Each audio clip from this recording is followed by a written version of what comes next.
Chtěl bych vás touto formou ještě pozdravit na Vánoce a sdílet to, co jsme měli dneska ve společenství v Akvárku. Je to hodně vzácný čas a těším se z toho, že můžeme i my se takhle stišit na Vánoce, zastavit, sdílet se nad Božím slovem a nad tím, co má Bůh pro nás nachystané. Takže Ježíš nám dává dar, je to naše téma. My, kteří bychom rádi obdarovávali druhé, se potřebujeme nechat obdarovat Ježíšem.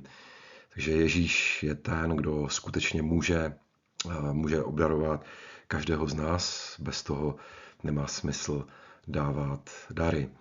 Pane Ježíši, děkuji ti za tento čas, děkuji ti za tento způsob, kterým se můžeme sdílet, a tak tě prosím, aby si nasměřoval naši pozornost, nasměřoval naše srdce na to, čím nás chceš obdarovat tyto Vánoce, co nám chceš ukázat tyto Vánoce, aby naše láska rostla a naše srdce byly naplněné a naše duše se radovala ze života. Amen.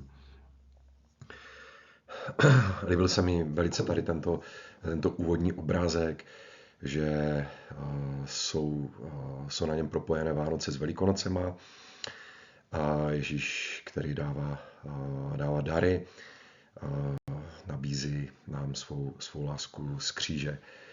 Takže chtěl bych tyto Vánoce se podívat víc na to, co nám říkají apoštolové o Vánocích. Možná si budete číst Matouše, možná si budete číst Lukáše, což jsou ty základní vánoční slova v evangelích. A já bych rád připomněl jedno z těch důležitých slov apoštola Pavla, protože apoštol Pavel na žádném místě v epištole nemluví, jak se Ježíš narodil, nemluví nic o Vánocích. Apoštol Pavel ve skutečnosti o Ježíši moc nemluví, on mluví o Kristu. Takže my bychom na Vánoce chtěli vidět Ježíška, toho malého, bezbraného, milého, s kterým bychom se chtěli ňufat, mazlít, ale apoštol Pavel mluví o Ježíši jako o Kristu. V tomhle oddíle dokonce říká, on je obraz Boha neviditelného, prvorozený všeho stvoření. V něm bylo všechno stvořeno, na nebi i na zemi, svět viditelný i neviditelný, jak nebeské trůny, tak i panstva, vlády a mocnosti. A všechno je stvořeno skrze něho a pro něho. On předchází všechno a všechno z něm spočívá. On je hlavou těla, totiž církve. On je počátek prvorozených z mrtvých. Takže je to on, jenž má prvenství ve všem. A nejsou to jenom Vánoce, které se staly před 2000 lety, ale je to začátek všeho stvoření. A Kristus nevstupuje do světa na Vánoce před 2000 lety. Kristus vstoupil do světa už dávno předtím, když bylo všechno stvořeno. A to je to, co nám připomíná apoštol Pavel. Nejsou tady jenom ty Vánoce v Betlémě, ale je tady vstup Boha do stvoření už dávno předtím, když z moudrostí tvořil a hrál si při stvoření a vdechoval svůj život, dával tvar, zviditelňoval neviditelné. A to už bylo tím prvním Kristovým vtělením a vstupem do stvoření. Takže my samozřejmě si připomínáme teďka na Vánoce, 4. adventní neděli, to, co se stalo před 2000 lety. Tak apoštol Jan v 1. Janově říká, co bylo od počátku, co jsme slyšeli, co jsme na vlastní oči viděli, na co jsme hleděli a čeho se naše ruce dotýkaly, toho zvěstujeme. Slovo života. A moje otázka je, mohla by to říct Maria? mohla by tyto slova říct Maria. Já vím, co bylo od počátku, vždyť já jsem slyšela, já jsem na vlastní oči viděla, já jsem se dotýkala a to slovo života bylo ve mně, to slovo života jsem porodila a skrze něho byl zjevený život věčný. Ano, tyto slova by mohla říct i Maria. A tak učedník, kterému byla svěřena Ježíšova matka, apoštol Jan, takovým mateřským způsobem mluví o tom, co to znamená. Co to znamená, když se narodí nový život. Co to znamená, když vstupuje Boží slovo do tohoto světa. Co to znamená, když se vtěluje Boží slovo skrze Ježíše, skrze toho malého, bezbraného Ježíše, který se rodí v betlémském chlévě, který je v jeslích, ve špinavém chlévě, ve chlévě, kde jsou s ním zvířata, kde jsou s ním taky bobky ovcí a zvířata ho svým dechem zahřívají a samozřejmě rodiče jsou nadšení, že ten život přežil, že to maličké po 9 měsících těhotenství prostě přežilo a tak mají z toho radost a zvou nás do toho společenství s Otcem a jeho synem Ježíšem Kristem. Takže Bůh je světlo a není v něm nejmenší tmy. A tak, když připomenu, že zapálili jsme 1 adventní svíčku, a to bylo malé světlo, 2 adventní svíčky, větší světlo, 3 adventní svíčky, ještě větší světlo a dneska zapalujeme 4. adventní svíci a zároveň je to štědrý den, což je mimořádné. A ještě předtím, než to světlo přijde, ještě předtím, než dojde k narození, tak samozřejmě je to veliká výzva, protože těsně předtím, než začne svítat, tak bývá největší tma, bývá největší únava. A tak my vidíme kolem nás, že spousta lidí je unavených. Vidíme, že naše duše se častokrát neradujou, že naše duše jsou vyždímané. A tak věříme, že se to stalo nejenom před 2000 lety, to narození, že se to stalo nejenom na začátku, jak nám připomíná apoštol Pavel, ale věříme, že se to děje i apoštol Jan říká, každý, kdo věří, že Ježíš je Kristus. Jo, všimněte si toho, Ježíš je Kristus.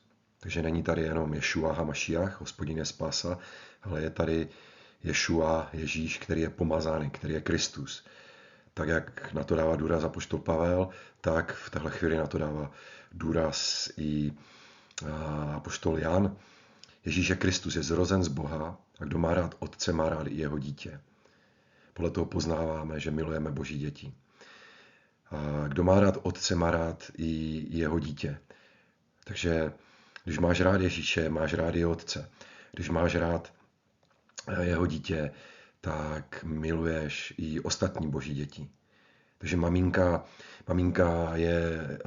je nadšená z toho, když se může dotýkat, když může slyšet, když může sytit svoje dítě.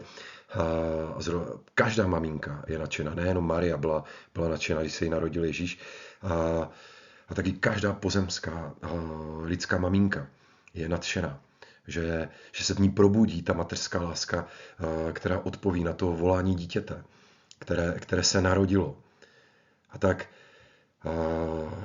Vánoce jsou svátky zrození, kdy je tma největší, kdy je zima nejdrsnější, tak najednou přichází víc světla. Zapalujeme 4. adventní svíci. Ježíš znova přichází do tohoto světa. Takže kdo má rád taťku, má rád jeho dítě. Kdo má rád jeho dítě, má rád i ostatní Boží děti. Takhle jednoduše apoštol Jan shrnuje evangelium. Takhle jednoduše shrnuje svoje učení. Když milujeme Boha, jeho přikázání zachováváme. V tom je totiž láska k Bohu, že zachováváme jeho přikázání a jeho přikázání nejsou těžká. To je jeho přikázání. Mít rád taťku, mít rád jeho dítě, mít rád ostatní Boží děti. Není to těžké. Jo, on se s tím prostě nepáře a takhle to je. A takhle to můžeme vnímat i na Vánoce. Protože kdo by si nezamiloval toho malého Ježíška v jesličkách? Ten Ježíšek v jesličkách, ten se líbí nejenom maminkám, ten se líbí prostě každému. Je to milý obraz Prostě je to milé, krásné prostě zjevení prostě boží lásky, tak jako kotě, jo, prostě, ze kterého jste nadšení, ze kterým si hrajete, které si pohladíte. Jo, prostě většina lidí má ráda koťata. Koťata jsou prostě roztomilá. Miminka jsou prostě roztomilá. A tam začíná naše láska. Láska k Bohu. Láska k druhým. Skrze to křehké, maličké dítě. Neboť kdo se narodil z Boha, přemáhá svět. A to vítězství, které přemohlo svět, je naše víra.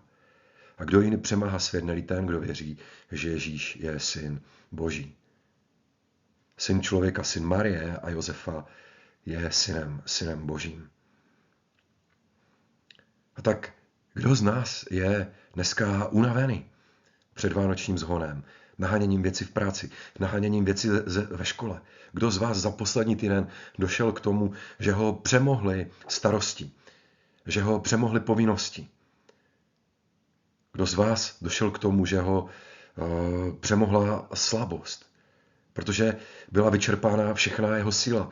Možná nejenom fyzická, ale i psychická síla. Kdo z vás cítí, že má vyždímanou duši? Kdo z vás cítí, že má prázdné srdce a potřebuje se nechat nasytit tou boží láskou? Obdarovat Bohem. My v téhle chvíli přicházíme k Ježíši, přicházíme k narozenému Ježíši, aby nás obdaroval svojí láskou.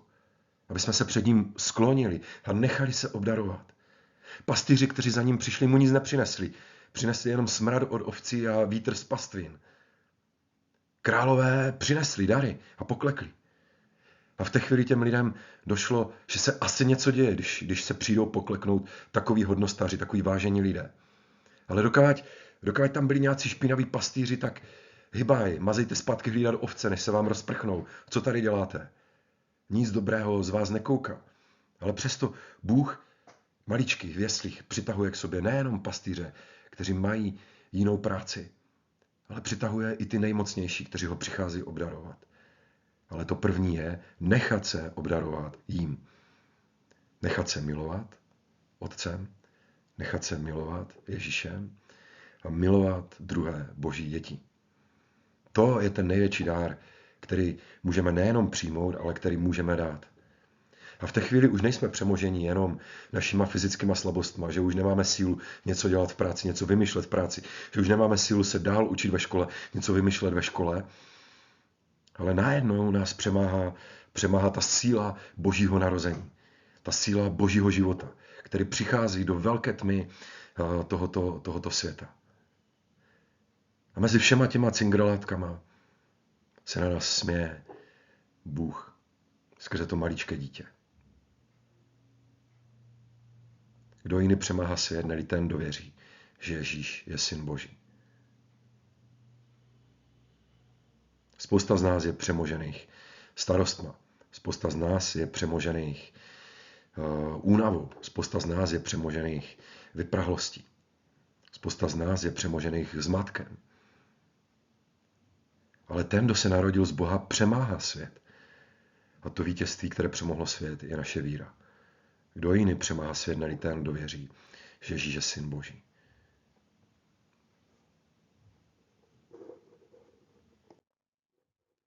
Tak mám tady několik vánočních paradoxů. A tak prosím, zkuste si vybrat některý z nich, který se vás v téhle chvíli dotýká, který vidíme, když rozjímáme nad Vánocema, když nachystáme betlém a vleze nám do něho kočka. A místo Ježíška najednou tam je prostě obrovská kočka. A nebo valí se na nás Děda Mráz, valí se na nás Santa Claus, valí se na nás rolničky, valí se na nás třpitivé dárky a ze supermarketu se línou sladké vánoční koledy. Ale Ježíš je reálný. Ježíš je ten skutečný důvod Vánoc.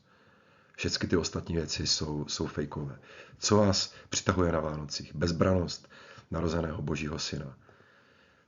Vydanost. On se vydává. Co mě přitahuje na Vánocích? Že maličký narozený král má jesličky jako trůn, Ty jesličky jsou zároveň jeho prvním křížem. Chlév je jeho palácem. Maličký, bezvýznamný, se stane velikým. V ústraní, ne na očích, mezi zvířaty, nejenom mezi lidmi. Přijímá úctu a dary od pohanů. Maminka je neskušená, mladá. Ježíš se nenarodí ve sterilní nemocnici. Který z těchto paradoxů se vás dotýká? Co vám Vánoce říkají dnes? Co nám Vánoce říkají dnes? Nejenom to, co se stalo před 2000 lety, ale co dnes se děje se mnou, co dnes se může dít s náma. Věřím tomu, že ta první věc je, než se vydáme obdarovávat druhé, naše blízké, než budeme rozbalovat dárky.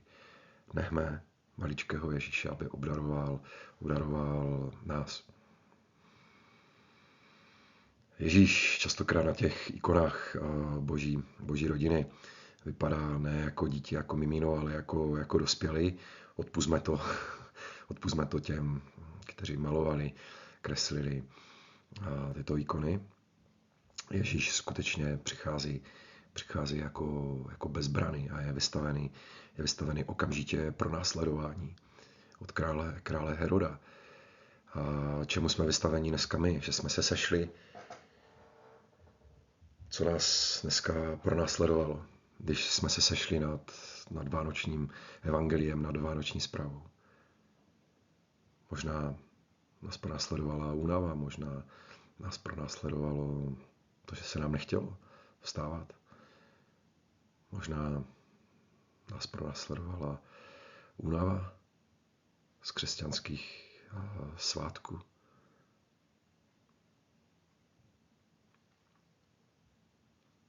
Apoštolové byli skutečně pronásledování. Malý Ježíš musel uprchnout před Herodem, který ho chce zabít. Před čím prcháme my? Je to víra, která se rodí v nás a přemáhá svět, který nás tlačí, tíží. Nebo jsme to my, kteří přemáháme svět.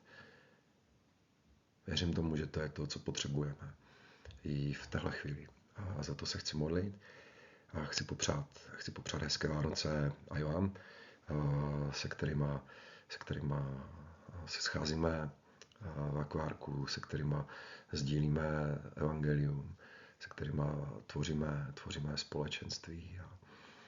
A tak věřím tomu. A věřím tomu, že prožijete krásné Vánoce.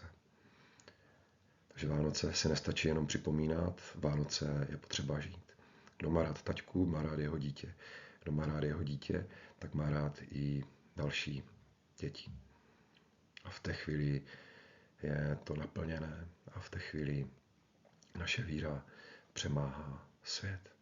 Protože se něco rodí, něco začíná. Pane Ježíši, děkujeme ti za to, že ses narodil do tohoto světa, do tohoto temného světa, aby si rozšířil světlo, aby rostlo jako zrnko hořčičné Boží království. Děkujeme ti, že jsi vstoupil do tohoto světa jako Boží syn a stal se synem člověka. Děkuji ti, že jsi vstoupil, Otče, skrze Ježíše do tohoto světa. A děkuji ti, Duchu Svatý, že i v téhle chvíli nás spojuješ v tomto společenství a spojuješ nás se všema bratrama a sestrama, kteří trpí. Chci se v téhle chvíli modlit taky za všechny ty setkání v rodinách, které nás čekají. Chci se modlit, Pane Ježíši,